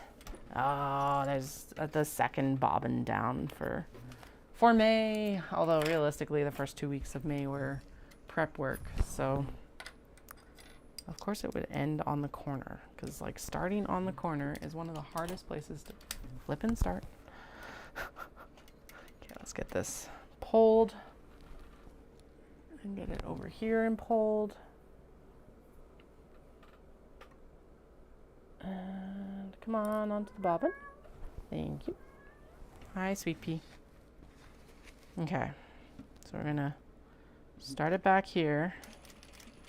Because sewing curves isn't complicated enough. Had to throw another curve ball, haha, because we're on a curve. still in the back hunting those pom-poms. Yeah, right? You have to. They are tiny people in some ways. She's like actually taking it and like throwing it around for herself. Aw. Apparently adding pom-poms to the kids' craft collection was one of the best plans. Bring it here. I would be very proud of my hunting too, if I needed to hunt pom-poms. Obviously they are very dangerous. And we must be protected from them at all costs. I 100% agree. Yeah. I agree. This one's gonna be spectacular too. I love that embroidery of the flower on this one, and this like background is really cool too and different.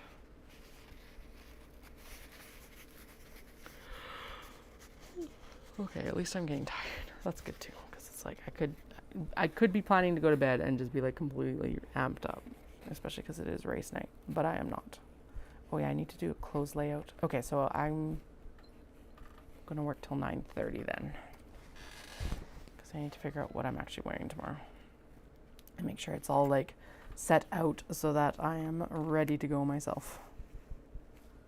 And I don't need any waters or any, well, I need my water bottle for afterwards. That's fine.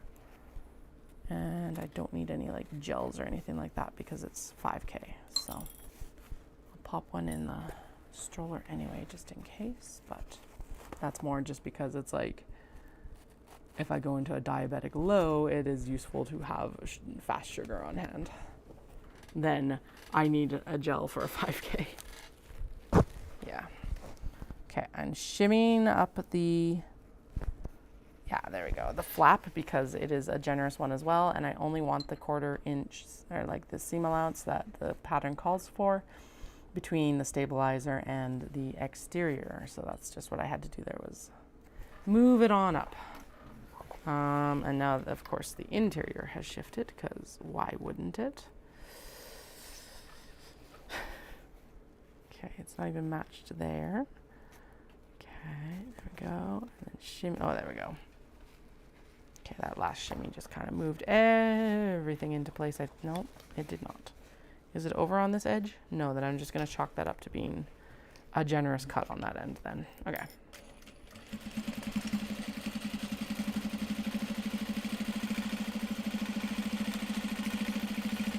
So now when I talk about that I do not really top stitch these wallets with the Obi, I mean that I don't top stitch the flap because I find that disruptive. We are going to go in and iron and top stitch the actual body of it because it helps hold everything in place and it looks more professional. That, however, will be a tomorrow thing because honestly, this is the last wallet. I am going to trim and we're going to trim and turn. And then I am going to head to bed. And then I don't quite know what my schedule is going to look like next week. I'm definitely going to be working Wednesday and Friday. I think Monday we're going to plan to run a bunch of errands, which can actually include that I can go get some webbing from my supplier in Calgary, which will be good. Just in case I do want to use it for these. And then what else? Yeah, but I'll let you know. Again, if you hit the subscribe button and the bell icon, that'll get you directly into me as soon as I go live, sort of thing. Or follow me on Instagram. I'll post there as well. Which is probably helping me from getting shadow bound right now, so.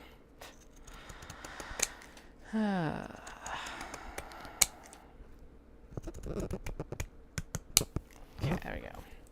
So again, if you're unfamiliar with why I'm doing what I'm doing, the pinking here is basically notching the fabric so that when I turn it, the curves have almost basically a space to breathe into and stay nice. And then this is one of the hacks, is putting the actual turning here instead of on the edge of the exterior that we just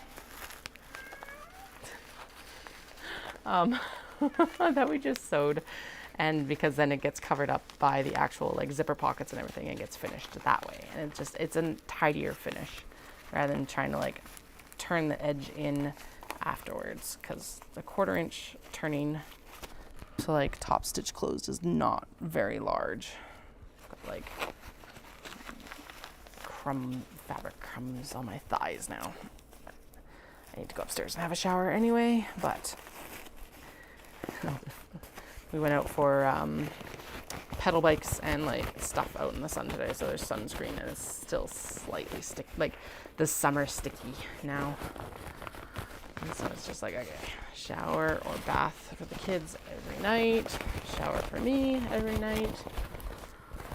But yeah, it's catching all the little bits of cut off. Okay, so now that's why we got to go in and iron this, is because it's that papery stabilizer. It's just papery, so it wrinkles really easily. It also means that it folds really nice though too. So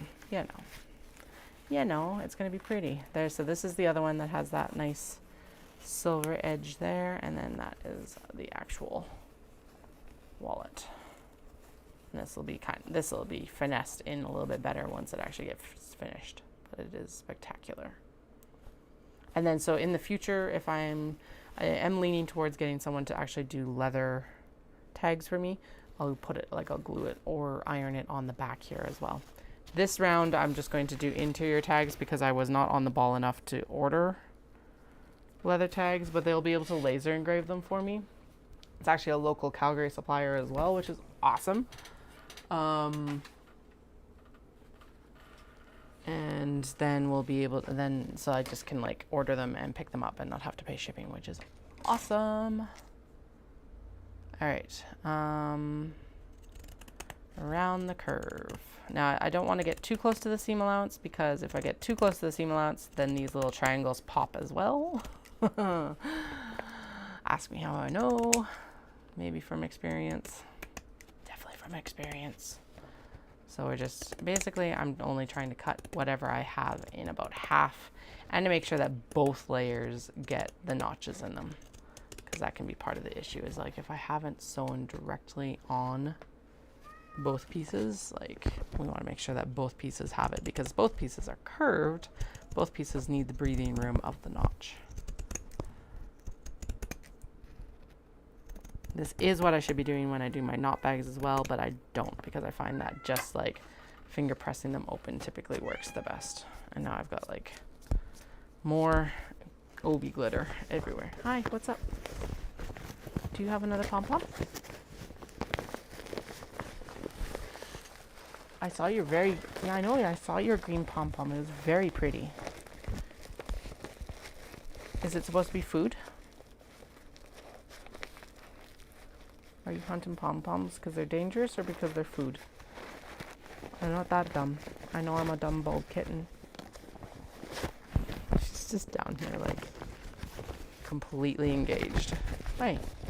Ooh, I don't know why, but I never noticed how absolutely spectacular this blue here is.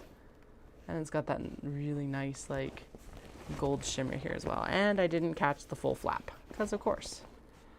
Okay, well, let's check to see if there's any other defects I have to fix. So there's no point in turning it back out and missing something else. Okay, all the curves are good. Curves are good. Hi. Hi, what's up? I know you brought me, well, you didn't actually bring me a pom-pom. You just brought a pom-pom downstairs, honey. Can you bring me the pom-pom?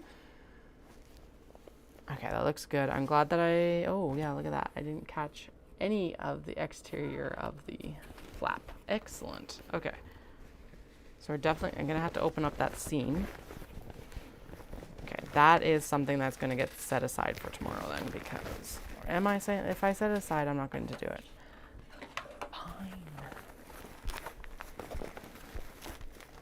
Oh, no, I'm too late. I'm too late for seam ripping. So we will just pop this out, and I will do that tomorrow. And apparently shimmy it into that seam better, because it's not going to work otherwise. The other thing I could do is I could just actually, oh, never mind. Yeah, I could just do that. Never mind. Okay. I'm going to fudge it a bit.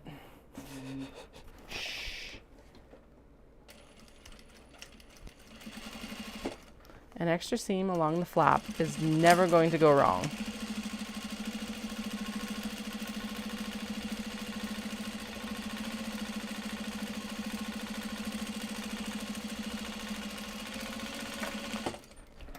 Oh, that did feel like it still didn't catch this edge completely. So we're gonna go back in again. And actually, yeah, I can do quite a bit closer to the stabilizer. So let's do a third line of stitching. Okay, it's good there. It needs to go in more right there. There we go. That's much better. You feel that it's like right along the stabilizer for the flap now. There. And blend it into this curve. Haha. Totally semi-professional. But hey, if it fixes it, it fixes it. And honestly, it won't degrade the quality. Not that like seam ripping degrades the quality of the interfacing, but there's less likelihood of it like me ripping a stitch or the fabric or the interfacing like detaching, because that is an issue. There we go. Okay, so now there is a little bit of fray there, but that's okay. It's still going to get, it's going to get sewn up underneath the zipper pockets. Good, good, good. There we go. Now it's actually set in correctly, and you can't even tell the difference. It still looks straight. Sweet. Okay. Right. Oh, it's still missed. It still missed the actual exterior. Okay. Okay.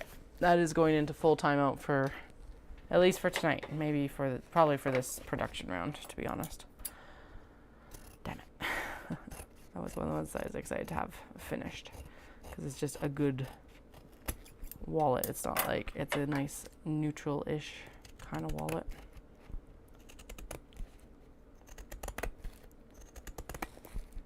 But that does mean that I'm going to have a lot of seams now to pick out. Damn it.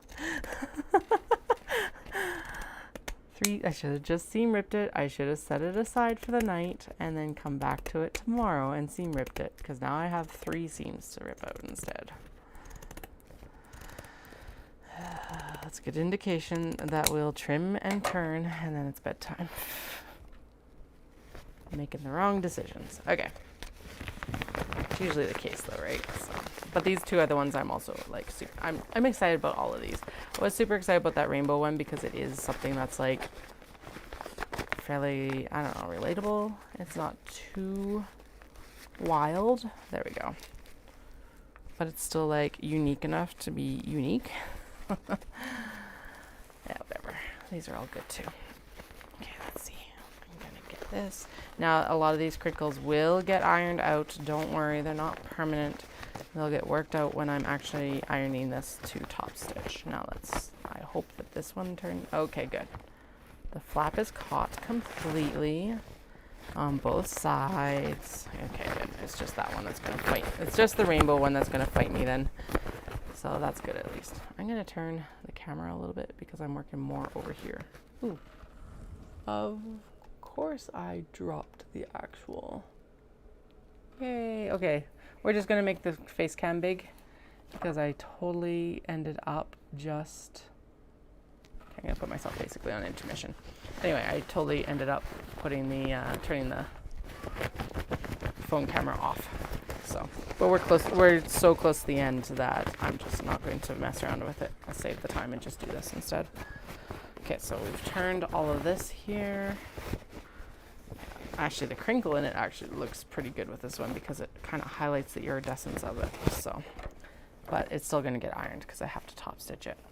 And it's going to be top stitched with black. Let's see how it's going to look. I'm sure it's going to look amazing. Oh yeah. Okay, good. I was like, I hope I'm placing this, the actual pattern yeah, no, that couldn't have been placed better, to be honest. Oh, right, I'm on the laptop, but that couldn't have been placed better, I don't think.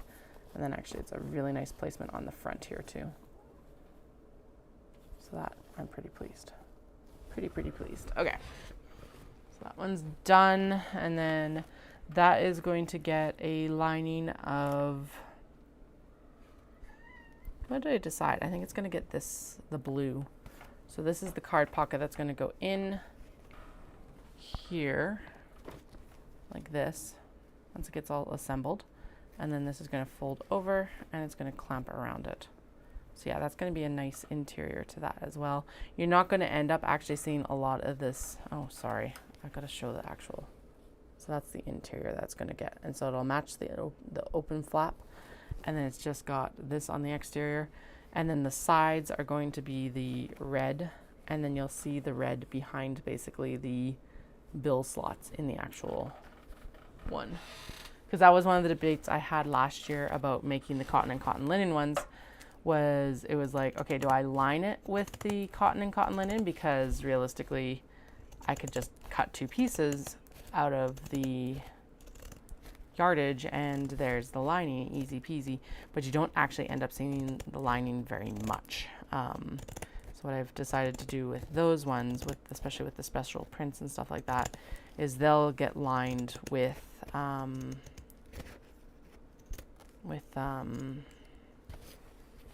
they'll just get lined with something, like some sort of cotton, quote cotton, and then their zipper pockets and card pockets will be the special fabric. And not necessarily even, the card pockets won't be made out of the Japanese fabric, but the zipper pocket will, because that's what you really see is the zipper pocket on the interior and the kind of like little divider pocket in the back. It will make, I will make some over the summer, and that whole diatribe will make way more sense. So let's get this last one turned, and then I'm gonna call it quits. Although, what are we at? We're at like 3:10, 3 hours and 10 minutes. That is a lot of work done, because card pockets take a lot of work, flaps take a lot of work, snap installation takes a lot of work. This one is cranky. Oh, right, because this is the exterior of this is sucky for like wanting to have to turn. It's just like, because it's stiff. Okay, let's work on this. I am going to probably make some faces that I do not want on the internet, but all right, here we are. Okay, actually that's not as bad as I thought it was going to be. It's just the flap that needed some TLC to come through. And obviously I don't want to rip the actual like hole that I have here for turning any more than it already is. And that didn't get caught either. No. Damn it. It's so pretty. Okay, well, we'll stop the turning out. Turn it back in. And then we're not seam ripping tonight. So I will seam rip these tomorrow or Monday. Probably Monday, because we've got the race and then we've got birthday party tomorrow. Okay, because lesson learned on the rainbow one. Don't triple stitch it. Just seam rip it. Oh, screw it. Let's seam rip it right now. Whatever. I'm already here. I know there's a little bit of sunk cost fallacy there, but let's just get it done, hopefully. Oh yeah, I can feel that it didn't. What happened then? Because I definitely clipped it into the thing. So why didn't it stay? Okay. Well, hopefully it is an easy one to seam rip, because the other one wasn't actually as bad as I anticipated. It could have been easier. It could have been far worse. But definitely after the faux pas that we just had with the rainbow, this will be faster, because I won't have to rip out multiple seam lines. Okay. I am not going to rip out the full curve though. Again, I'm just going to rip out the top portion, and then we're going to shimmy this up and place it in such a way that all the layers should be next time. The hairy eyeball that will totally teach it to actually do it, and hope that I don't poke myself with my seam ripper, because that would be a surefire way to end the night and injured. Okay, it is seam ripping extremely well, so I will give it that. It's probably because it's a little bit thicker fabric. You need to shimmy this up, clip it down. It's shimmied up there. It needs to be clipped. All the clips. All the pretty clips. Okay, and then let's get it. Oh, and then this is top stitch. That's why it's cranky in here. Okay.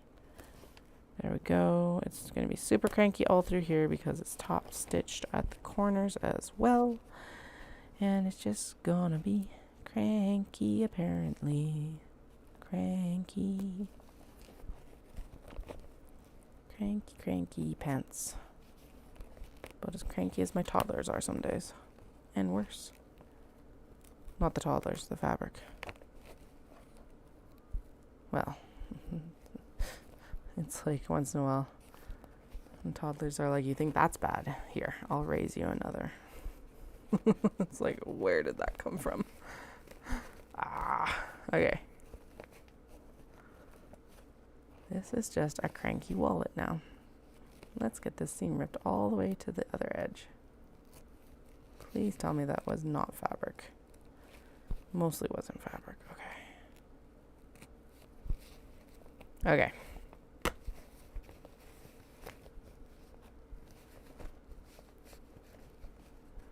Okay, so let's shimmy this up because it needs to be shimmied up. And that was done.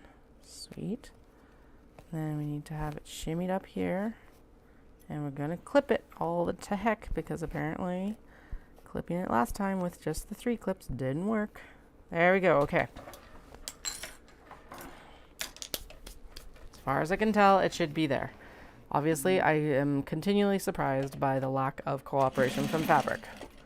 But in theory, we should be good.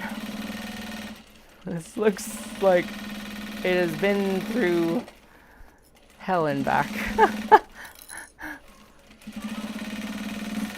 Alright. There we go. It is now sewn. Let's see. I think all the layers are there. 1, 2. Ooh, we're gonna do another line. Because I'm just like, it's yes and no.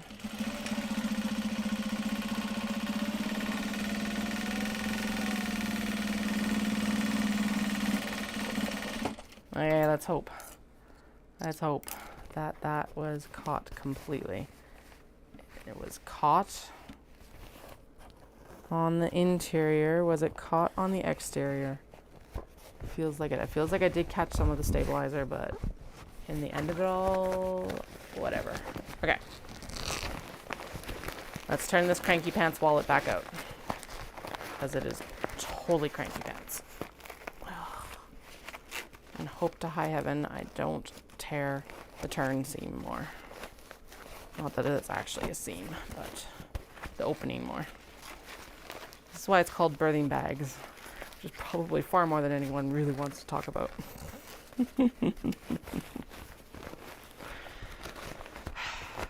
Okay.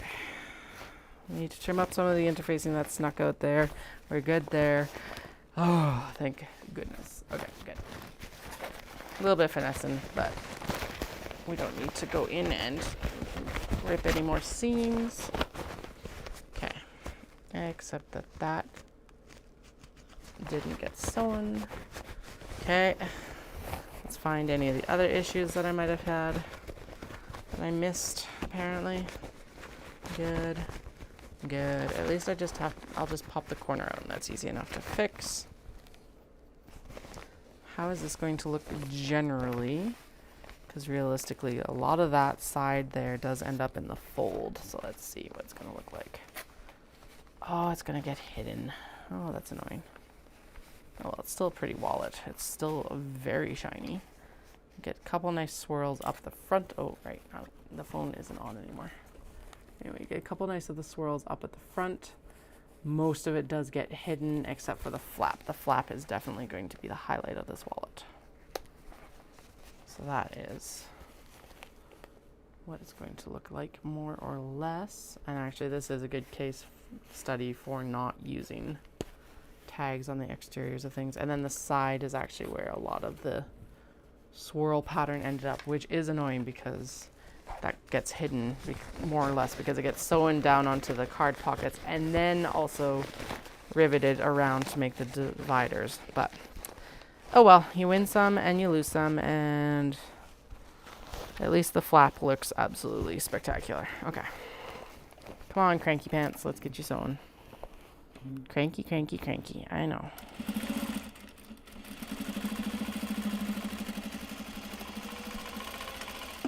Now, that was not a case of me cutting too close to the seam allowance. It was just a case of this being a very close cut fabric. And so it was just not caught when I sewed it. There we go, though.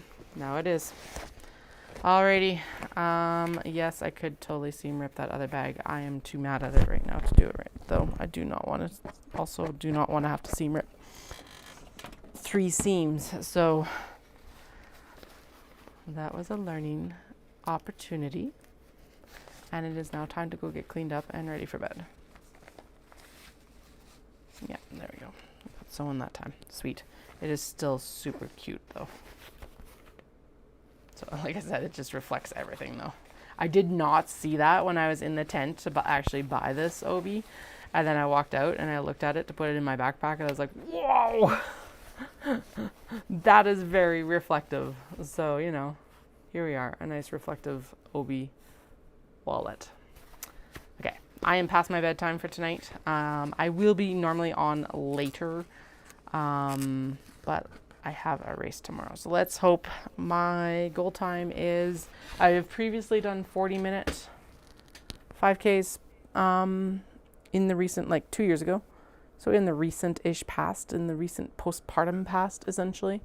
So I'm hoping that I can break 39 minutes. I would love if I could get a 35-minute 5K tomorrow. Do I think I am actually physically capable of it? Yes, if I push really hard, but I don't know. We'll see. We'll see. We'll find out, and I will definitely be sharing what my timing is once I actually get back on stream. So hopefully I will see you all soon. Like I said, if you're not subscribed, please subscribe and hit the bell button. That will gently tap or click on the bell button. That works too. And that will tell you right directly when I'm online for lives. Or you can follow me on Instagram, and I always post the link there as well, at least to the channel.